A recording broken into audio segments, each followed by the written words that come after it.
What's going on, everyone? Welcome back to a Football Friday edition of Back Your Play with Q. Rich Quinones here. Check us out on the YouTube channel at Rich Q on Q, and you can hashtag BYP.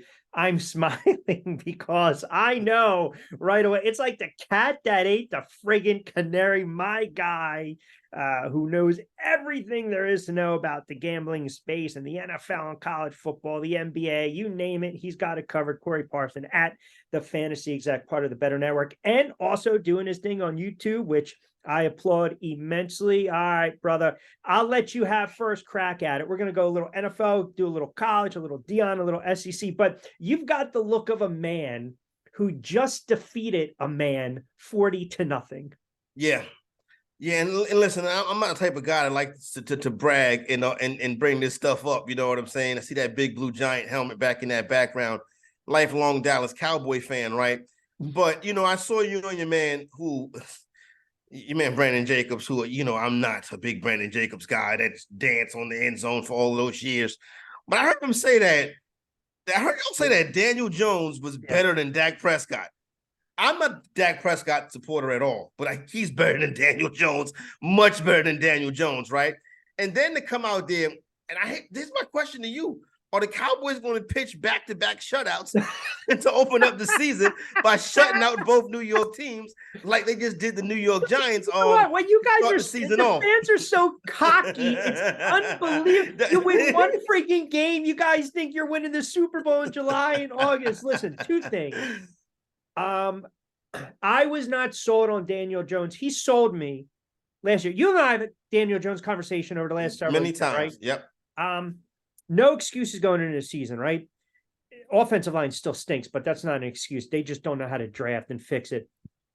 But that game the other night, the first series, it's almost like out of necessity, they're running the football with Jones and Saquon. And then this is when the snowball, like I saw it coming watching the game. Andrew Thomas, all last year, 0 false start penalties. He gets 1. 3rd and 2 goes to 3rd and 7. You get the botched snap, right? And now you got a 3rd and you got to go for the field goal and block. Boom, there we go. It's snowballed downhill. I don't think the Giants are as bad as we saw, but for all the bravado and the goodwill, I don't even know what the hell the coach was thinking keeping the quarterback out there. That was the biggest takeaway. That was the biggest takeaway. Like, I understand that Dabo has a edge to him. You know what I'm saying? You saw it in week 1 last year when he went and chose Jones on the sideline. Hey, he don't turn the football over. And then Daniel Jones had the best season of his career. And I agree with you. Jones showed up last year.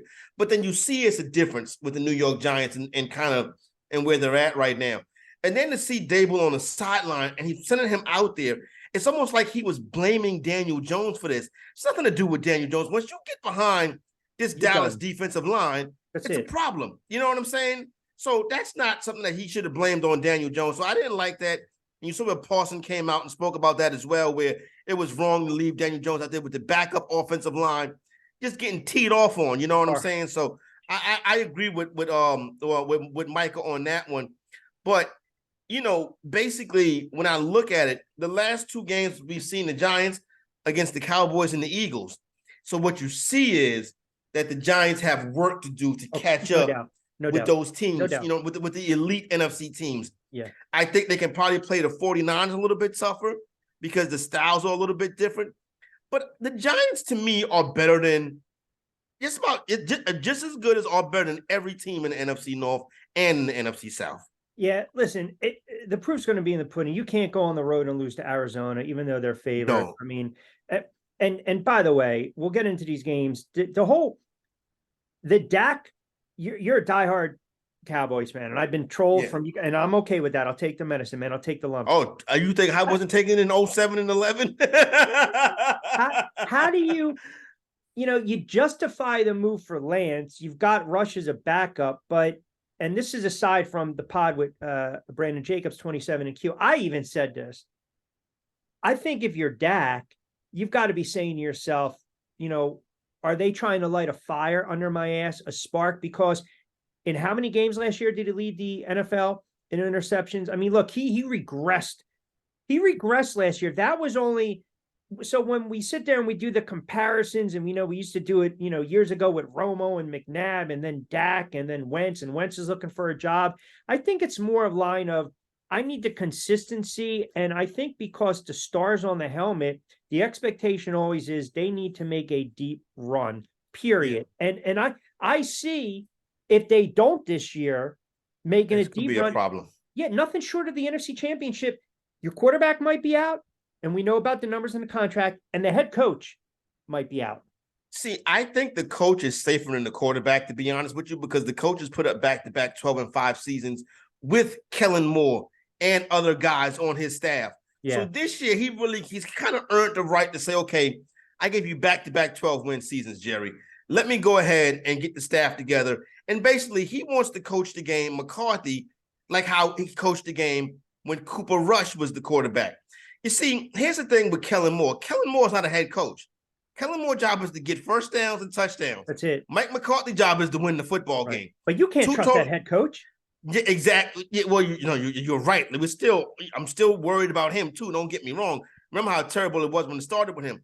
But back-to-back 12-5 seasons. But here's the thing: 25 interceptions in 29 games. I mean, that's horrific. That's Josh Allen, 42 and 50. Yeah, that's terrible. That's terrible, and that's what Dak Prescott is. When I bring it up, people say, "Oh, well, it's always an excuse." When you're the quarterback and you have an annual salary of $40 million a year, 100%. You can't be the guy that loses the game for the team. So I would have drafted Hendon Hooker this year. I would try to send a message. So now they didn't go that route. They bring in Trey Lance. I think it's definitely sending a message. I don't think you see any extension.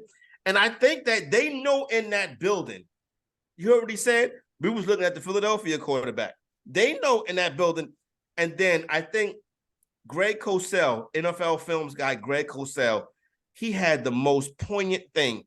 He said, before the injury, Prescott was a playmaker. Yeah. After the injury, Prescott has become a ball distributor. And I'm like, well, that's a good way to sum it up right there. And quarterbacks don't like to hear that, because that's almost in the level of managing the game. A bus driver. Yeah. Yep. Now, are you willing now to back your play, though, against the Jets? And we see that line's been ballooned up. We'll get into Rodgers in a second, but what's that line sitting at 9, 10 right now?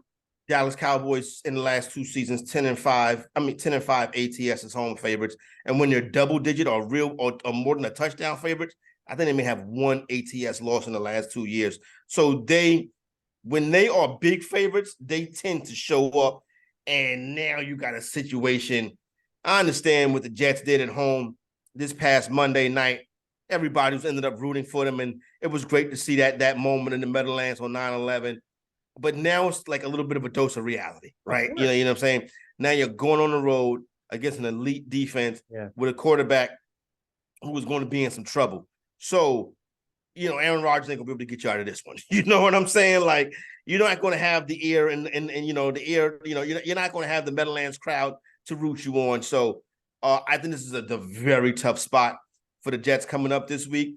Listen, I hate to burn the Cowboys this early in Survivor, but when you look at the rest of the card, it's terrible this week. So I think Dallas is in a good spot to get off to a 2-0 start. Now, normally, the Cowboys would normally lose home games to AFC teams, or normally the Cowboys' kryptonite. But in this situation right here, they should be all right. Yeah, it's interesting because you just got to wonder, the letdown now. And it's an NFL team. They're pros for the Jets. And just the reality setting in that Zach Wilson is going to be under center for the foreseeable future. 4 snaps in.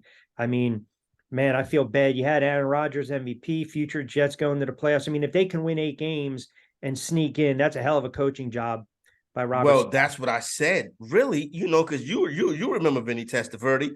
I remember after they went to the championship. I remember watching that game. You know what I'm saying? And I'm sitting up there and I'm like, oh my God, the Jets are supposed to win this year, and then this happens, and this happens again. I'm like, is this organization snake bitten? Is it cursed? You know what I'm saying?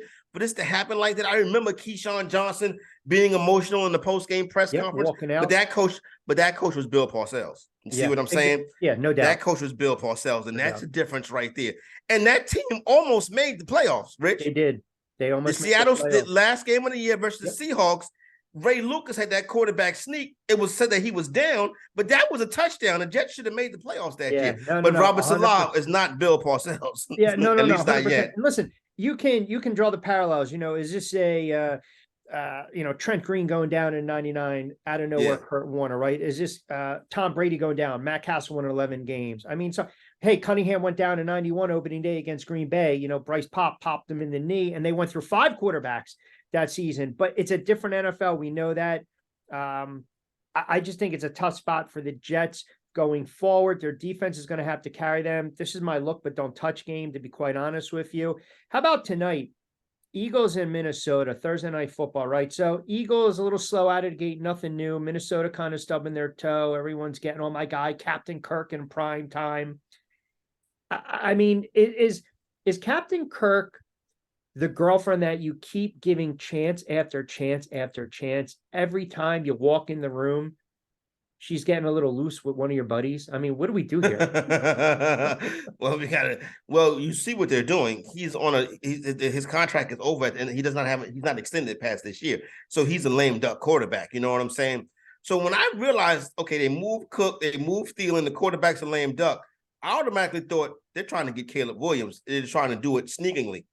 And then they lose last week, right? As 6-point home favorites, they lose last week. And I'm like, yeah, this thing right here might unravel quickly. Now, I didn't put up a fight tonight, though. You know what worries me about, and I don't want the Eagles fans coming after me, but these explosive first halves and then take the air out the ball in the second half, I think it's going to bite them at some point.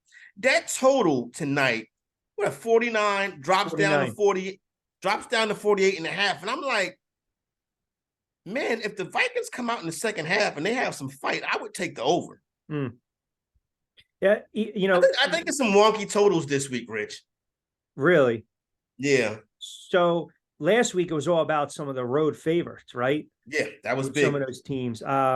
We saw Dallas. We saw what the 49ers did to Pittsburgh. Very impressive wins for those teams respectively. 6 tonight. They're banged up, couple running backs. They got to run the ball a little bit. Secondary is an issue for the Eagles, but the defensive line, the tackles, the depth, I think they're going to get to Cousins. I hate to have a cop out in a game like this, but if anything, and I hate doing this because it's sitting at 6, I would love it at 7. I would probably tease it up and bookend it with another game. Yeah. I can see that being the thing, or maybe money line parlay. If you got a lean on the total, maybe you money line parlay it that way. I was going to say that the Hurricanes play tonight, but they like 51-point favorites. That's not going to help you any. But I would. This is a tricky one right here. Short week because your mind thinks about last year when the Vikings came into Philadelphia and got the teeth kicked in. Yes, but that 6.5. That 6.5 is troublesome for me because why isn't it 7? You see what I'm saying? Yeah. So that's what makes me think, okay, it's something up right here. I can start to see late money coming in from Minnesota, right? Because you're thinking about this. You can't start the season 0-2, man. And the Eagles, it didn't look like they were world beaters. Now you got a new coordinator, you got a new offensive coordinator, a new DC. I think it'll take a little bit of time. I think they'll be okay. Minnesota's such an enigma. I was having this conversation before first portion of the show when we're talking about these teams starting the season off with multiple games on the road, and it leads me into Green Bay. They whack Chicago. You got the young kid back there. I think that line, I think Green Bay early on in the week was favored. Correct me if I'm wrong, but now Atlanta is a 1-point favorite. Rich, this is the game. This is one of the games that's going to be hard to handicap, and I think it's a good game. This game actually opened up with the Falcons as a favorite. Okay. And then what happened is the Falcons were -1.5. Yep. And this morning, the Packers were -1.5. Yeah. And then I recently saw that the Falcons are the favorites again. Yeah. I had to actually doing an article right now, and I had to made a prediction, right? And I've hit some good plus money bets so far this year. I had Colorado in week 1 on the money line. Go wrong with that against TCU. Last week on Monday night, I had at 11-1 the Jets winning the game in overtime. Wow. So this week, I think the final score is Atlanta 23, the Packers 20. Overtime. Atlanta wins the game in overtime. Yeah, I don't like Atlanta's been a terrible ATS team at home this year, but it's a lot of public money behind Jordan Love. People that's why. Just like that. They fell in love with Jordan Love just that quick. Yep. Of course. And it totally makes you now forget about Rodgers because he's out for the season. So you're not going to keep comparing the two. Not that they really were, but the perception is, let me go back and kind of sneak behind the back door and see what this guy's doing. I got short road favorites are very dangerous. What's that? Short road favorites. Road favorites in that 3.5 to 1 range. Those are very tricky spots to get behind a road team. So then that leads me into the Chargers and the Titans. I think the Chargers are a much better team. They're going to score. Miami, I love Miami. I'm a Tua guy, but for the life of me, that window has shut on the Titans. They're going to make a quarterback change. They need to. It's inevitable. And the head coach, who we were praising a couple of years ago, right now. I still like Vrabel. I think he needs to whose fault is it that they haven't got the right quarterback in there yet? Because they're not bad enough to where they can get the top pick of the draft. Yeah, but they're in that weird, like they kind of like the Chicago Bulls. NBA purgatory. Yeah, exactly. They're kind of like the Chicago Bulls, to where they're never going to be bad enough to get the top player. They're just going to be constantly in that middle, and that's what Mike Vrabel gets them. This terrible roster to that middle. They need to bottom out. They need to bottom out. But he's not that kind of coach. Yeah, and that's what I was going to ask you. When you look, I would wait another week or two. Because I don't know if they're gonna, start the young kids. I don't know. I mean, that kid I saw last year, Malik Willis. I mean, that kid just looked. They wouldn't let him throw last year. Yeah, I mean, he looked like a deer in headlights. I mean, they did not. It almost reminded me the other night, right? And Wilson, more of a pedigree. No way in hell the Jets wanted him throwing that ball on third down. Yeah. I think Tennessee's in for a rude awakening. And I'll tell you this, if they come out of the gate and they lose this game, they'll be a dog against Cleveland. They'll be a dog against Cincinnati, and they'll be 0-4. And who knows what happens against Indianapolis. But if they lose this week, depending upon how they lose, I might lean them the next couple of weeks because I can see an 0-4 start. That could be the case. To say that the roster is not there. And as much as I like Vrabel, he's in a tough spot with this team right here, and the schedule is an AFC schedule, and the teams in the AFC are just better than the teams in the NFC, and that's an AFC team that they can compete with NFC teams, but they can't compete with the good AFC teams. And if they got enough of them on their schedule, they're going to be in trouble. I would play the under on this game. These two teams played late last year in San Diego. I feel like John Madden calling the Indianapolis Colts the Baltimore Colts with Peyton Manning at the quarterback. So the Los Angeles Chargers, you know what I'm saying? They play better on the road anyway, I guess because they don't have no fans. But the spread I think is good because I think Tennessee puts up a fight. So I would play the under on that one. Give me a game or two that you're looking at this line. Game or two that you kind of highlight, maybe one of your strongest plays this weekend. I'm gonna go with the Seattle Seahawks hitting that 5.5. That 5.5 points. Hey, that road 5.5. Yeah. Not only does that cover that, you can money line that. You saw it twice last week. Yep. Tampa Bay and Tampa Bay and the Rams road 5.5. Both go get wins. Everybody is on the Detroit Lions. Everybody's on the Lions. I had them week one, and they're my Super Bowl pick. Them in Cincinnati. They're my Super Bowl pick. Interesting. I just figure, eventually one of those franchises has to win. I could have went the other Ohio team when I did radio in Dayton, Ohio. I wasn't going to go that route. But yeah, I had Jared Goff as one of the quarterbacks who was under the microscope, even though he put up some big numbers. If they play defense and figure it out, and let's just say one of the juggernauts, the Eagles or the 49ers, stubbed their toe later in the playoffs. You forgot I can see the Lions with a nice little path. So yeah, I got a future on them. And I like the head coach, man. 5.5 though. I'm kind of with you. Yeah. It's 5.5. I'm taking the 5.5. I'm sprinkling the money line. Excellent game for DFS too. I would load up and I would go both ways. You know what I'm saying? You got to be careful with Gibbs because he doesn't get the touches, but you see the talent. But I'm DK Metcalf. I'm DK Metcalf. I'm St. Brown. I'm Josh Reynolds. I'm David Montgomery. I'm all over this game in DFS. How about Kansas City and Jacksonville? Another interesting one. Short road favorite. Yeah, coming off a loss. The public doesn't think that the Kansas City Chiefs can start the season 0-2. I think they will. I think Jacksonville gets the win. You got a home team getting 3 in the hook, and everybody's on the road team. Okay, then move the number to 4. Yeah. Well, I don't think we'll see a 4. Because who it is, right? You're talking about the defending Super Bowl champs. Yeah. You're talking about Patrick Mahomes. You're talking about Andy Reid. Travis Kelce should be back. Travis Kelce, just don't throw the ball to Tony, but Travis Kelce should be back, right? And maybe we're overvaluing. You know, Jacksonville came from behind to beat Indianapolis. They scored 14 points in that fourth quarter. So, you know, how much stock? And I, by the way, one of my futures MVP is Trevor Lawrence too. And right away, who made an impact for them, who we didn't see at all last year? Immediate impact. Calvin Ridley. Rich, when the red zone went to that game, I thought it was an AI generated character. The way he runs, it looked like a robot. I'm like, man, this guy is fresh coming off that year off.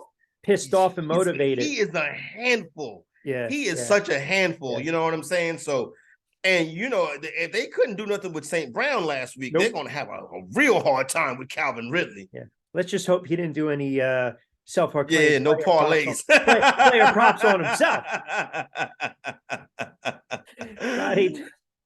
Thursday edition, pardon me, of BYP. Corey Parson, kind enough to join us. All right, let's talk a little college football. I mean, listen, Deion Sanders, Coach Prime time. Hey, listen, man, book it right now. When you got a coach coming out saying, well, I take my hat and my glasses off, that's the way I was raised. I'm going to say Colorado by what, 25?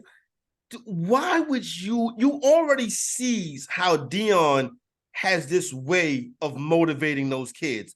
Why would you give him that? I think maybe it's a way for him to motivate his own. Maybe so. But again, don't poke the bear, man. When the season started and people thought that this Colorado team was going to win 3 or 4 games, the team they pointed to Colorado beating was Colorado State. A lot of people said that for the first win, Colorado State. Yeah, it would be 100%. Colorado State. 100%. And now that they're 2-0, you're really in trouble. Now people talking about them winning the Pac-12. We'll get to that in a second. But I didn't even see a number for this week. What I'm doing is I'm just riding the kid. I'm riding Shador. You know what I'm saying? Because Rich, I had last week in that first drive when he threw from the hash mark and he got that first down on the other side of the field. I was like, is this the best quarterback in college football?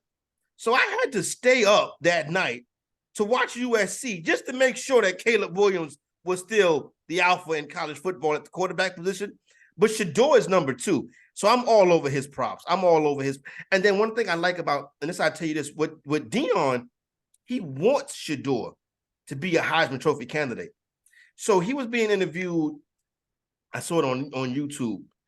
And they were talking about, he said when he took Shador out the game, he didn't realize he had 394 yards. He was like, if I'd have known that, I'd have left him in to get 400. That's the kind of coach that you want to back that guy's offensive players on their props. Yeah. Because he wants them to put up those numbers too. Yeah, listen, I full transparency, I watched a couple of those games last year, Jackson State, and I thought the kid can play a little bit. I mean, you go back to that game against TCU, he had the one that was overthrown, or actually didn't put enough air over it, and then one that should have been easily caught for a touchdown. Yeah. And it's just on a zip, on a rope. They got the wide receiver playing both. They got the running back, the freshman kid we didn't talk about. That line 23.5. What's interesting is I thought maybe they would be a 4+ win team. And then Brandon brought up a good point. He mentioned, hey, they can go to the chocolate chip bowl, right? Because some 4 or 5 wins, for me, when we really start to, I think TCU was a little overrated. The Nebraska quarterback, unless he was running the ball, was a friggin' train wreck, and I don't like that coach. Point being, if you're looking at Colorado and you're saying to yourself, okay, where's the proof in the pudding? Well, let's say they go out, they win it 30-7, right? Well, the line's 23. Give me 32, 33-7, right? But look at their schedule coming up. It starts to get real now. Now you get into that Pac-12. 2 games, Oregon and USC. Can you imagine though? If they go 5-0, let's just, fantasy world. If they go 5-0, they can beat Arizona State. They can beat Stanford. Now, again, pipe dream. Now you're talking 7-0 before you hit UCLA. We're talking the biggest sports story. We thought it was going to be Monday night. In essence, it kind of is because Aaron Rodgers tears his Achilles 4 snaps in. But no Rodgers now. Dion is it. Like, it's almost must-watch TV every single stop for how these kids play and what he says afterwards. Big Noon is going there again this week. It's crazy. That's 3 weeks in a row. It's crazy. And now College Game Day is going to be there too for a game to start 10 o'clock at night. I know. It's like everybody wants to be there. Listen, Rich. Every 30 seconds commercials. Every 30 seconds. He's doing Geico, Coca-Cola. I don't know what it is. Cars, Aflac. He's all over the freaking place. Rich, this is so funny, right? Everybody, you should get a kick out of this one. The USC game is in Boulder, right? Yeah. They said that game gonna look like the BET Awards.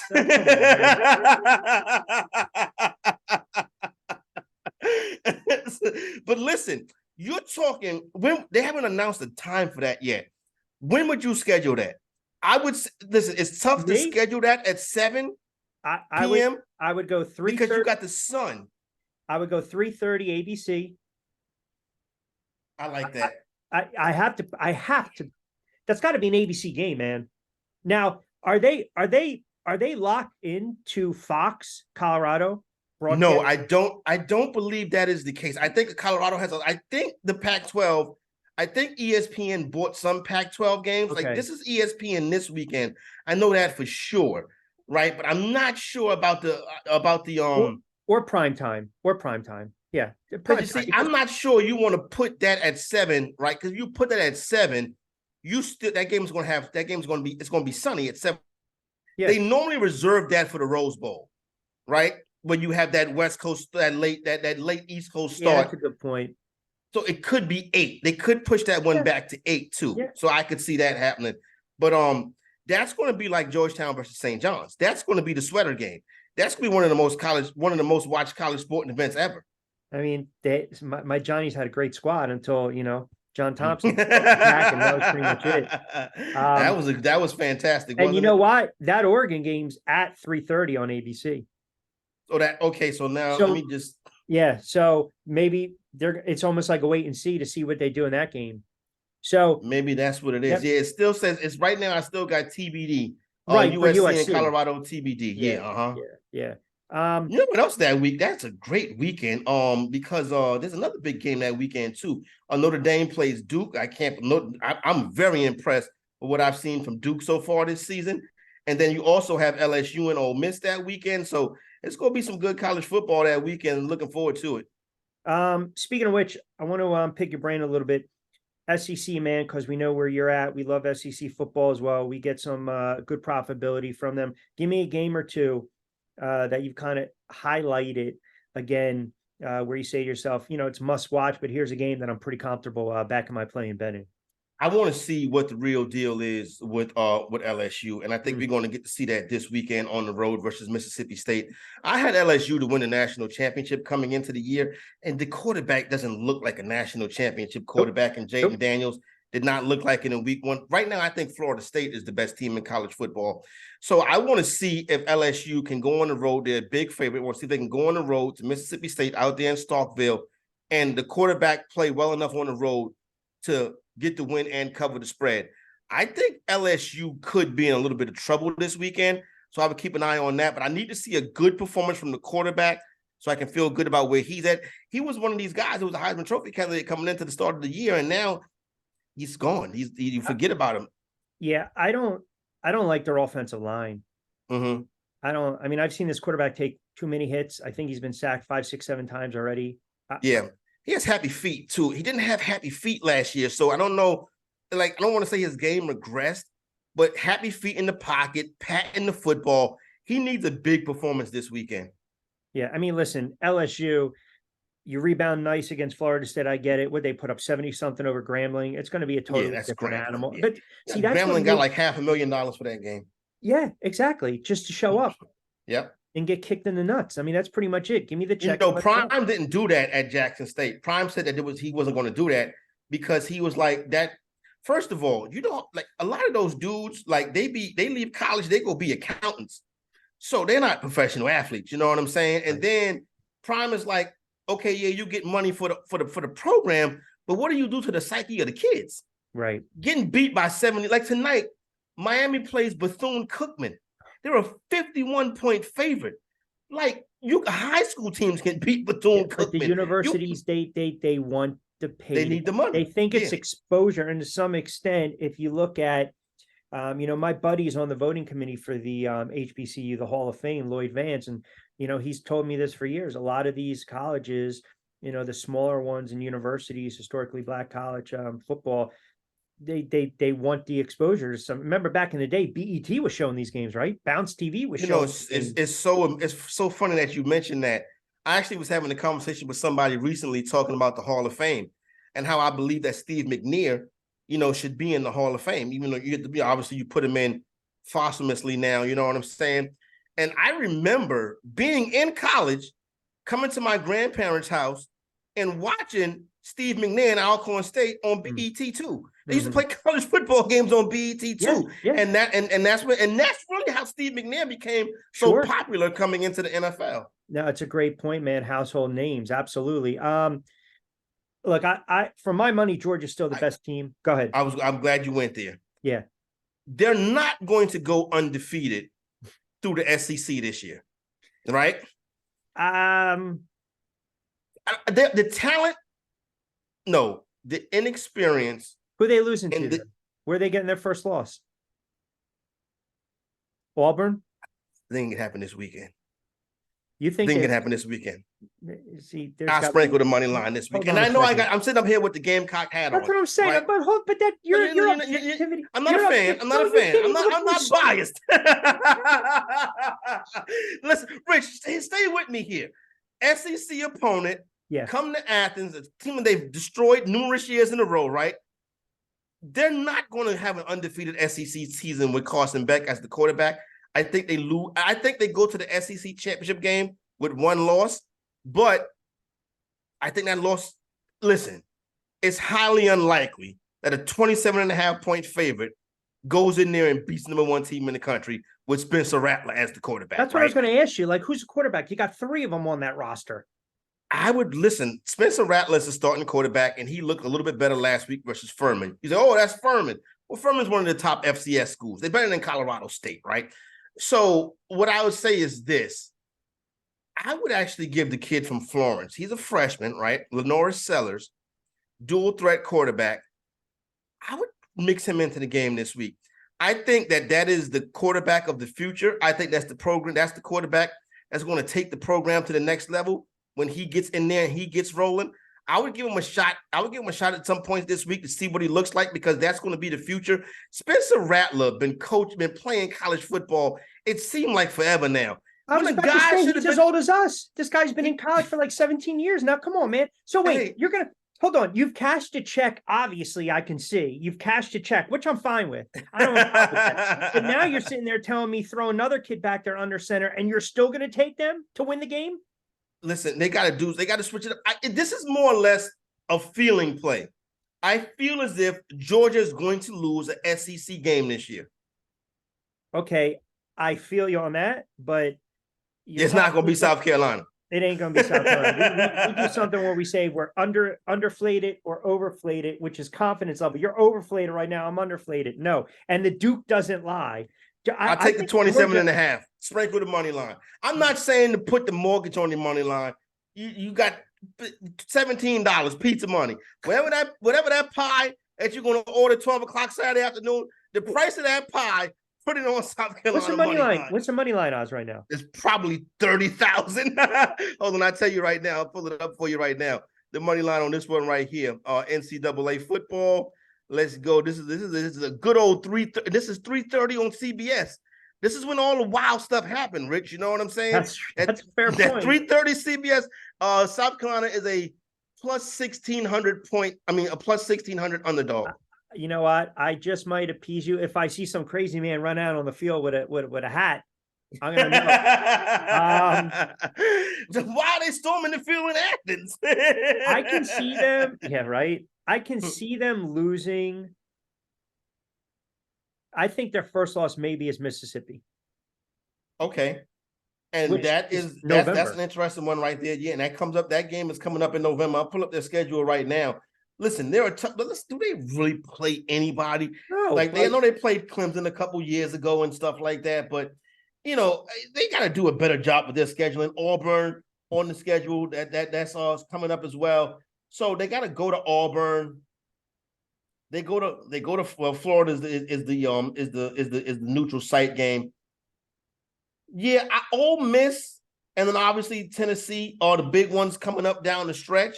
So maybe one of those two, but take the early one right here. I tell you who not going to beat them. Georgia Tech ain't going to beat them. No, I guarantee you that. I'll tell you a game I want to watch a little bit of.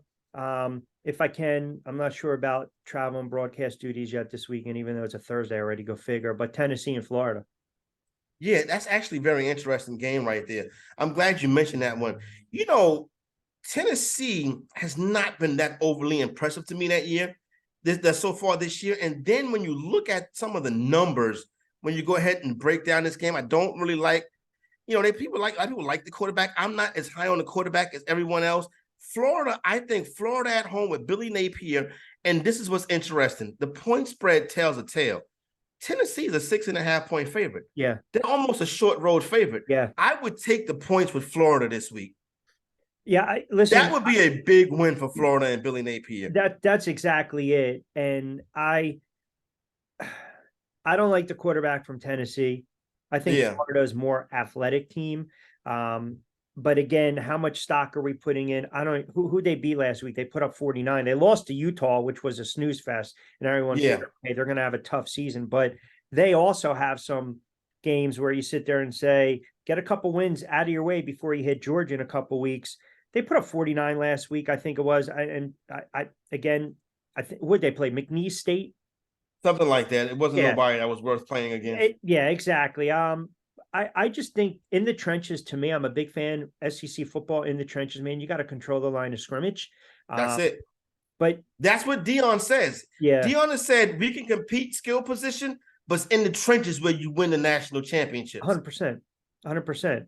In the NFL, you got to be able to run the football and rush the quarterback, right? Yeah. You got to be able to do it in the fourth quarter, and you got to be able to do it in November and December. Any other game or two that stands out?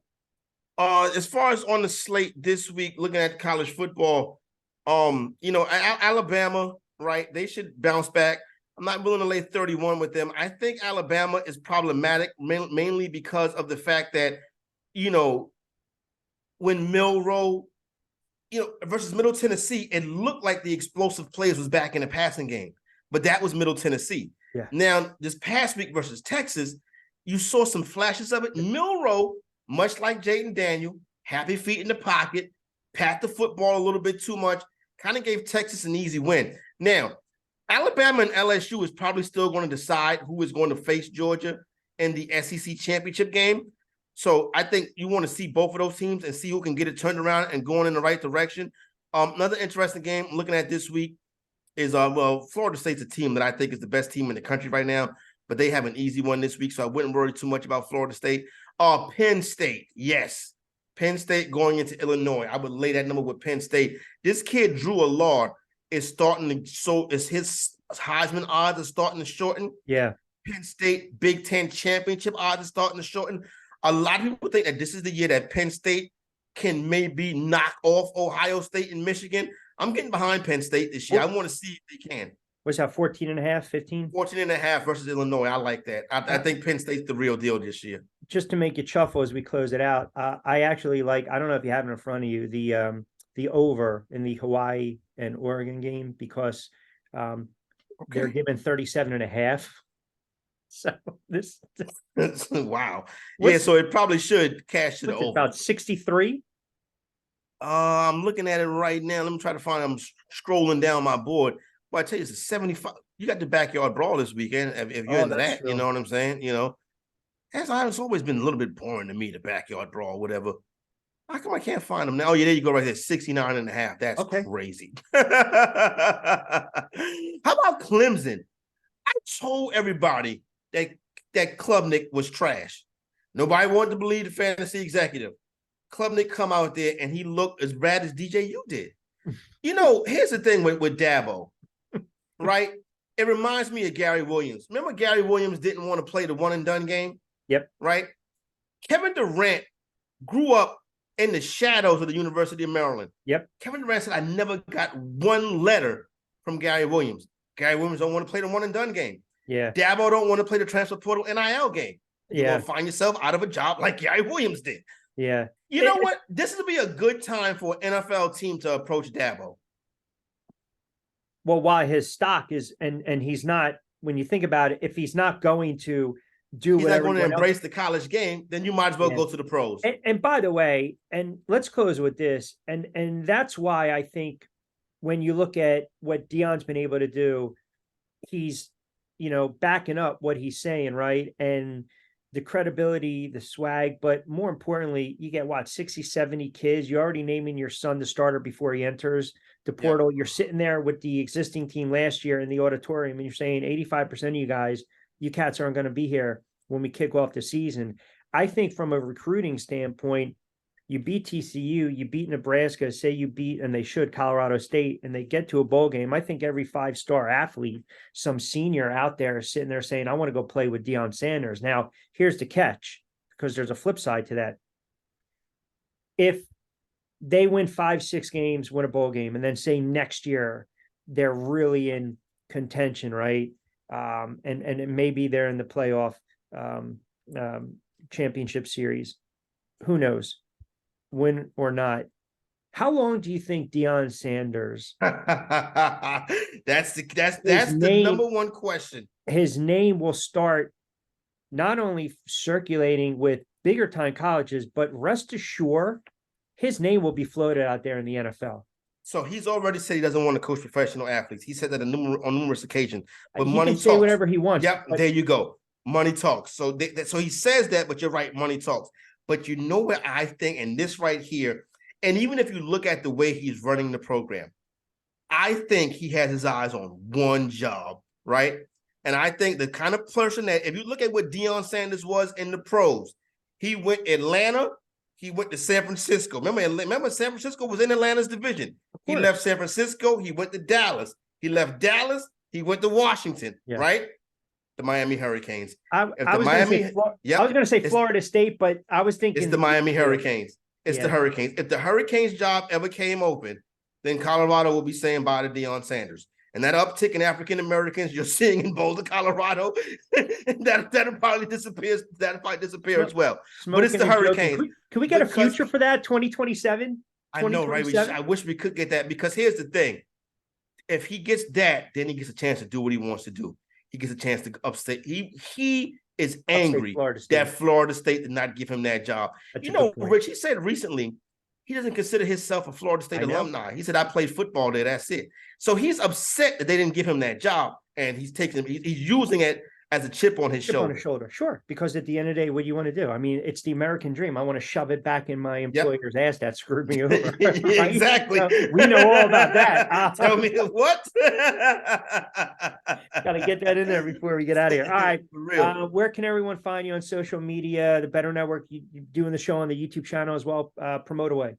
Yeah, go ahead. So it's at the Fantasy Exec on Twitter, on X, whatever you want to call it. That's the Fantasy Exec. That's where you get all the information. But obviously, want to try and grow that YouTube channel. You know what I'm saying? The Fantasy Executive on YouTube.